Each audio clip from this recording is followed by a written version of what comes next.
2.4 zeros of polynomial functions. So the first problem got up here, f of x equals x cubed plus x squared minus 4x minus 4. So all we have to do to find the zeros is factor it out. So what we're going to do, we factor by grouping, like this. And when we factor by grouping out of this section, we can take out a negative 4, and out of this section, we can take out x squared. So we get x squared, parentheses, x plus 1, minus 4, parentheses, x plus 1. So these are the same. Essentially, we're taking out an x plus 1 from both.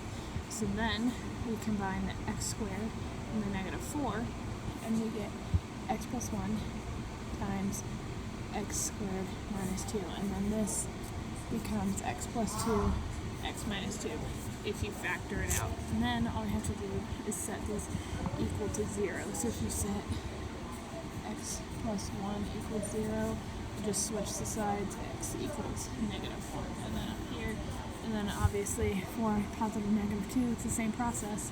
So we're going to put that equals positive or negative 2, and those are the zeros for the first equation. The second equation is exactly the same as the first equation, and we're also asked to find the zeros, so it's the same answer.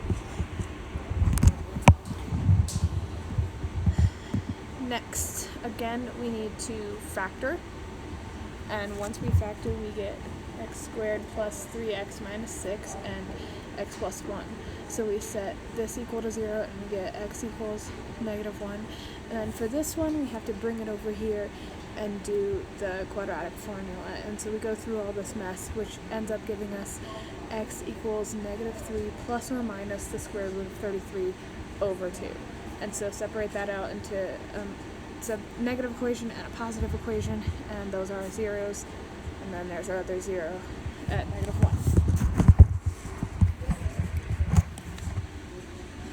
Finally, we've got this problem over here.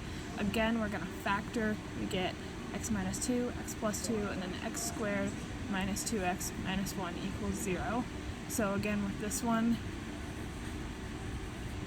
we get to do the quadratic formula. And we go through all that mess, and we get 1 minus plus or minus the square root of 2, so there's both of those options. And then for these, we end up getting x equals positive or negative 2. So those are the zeros for this problem.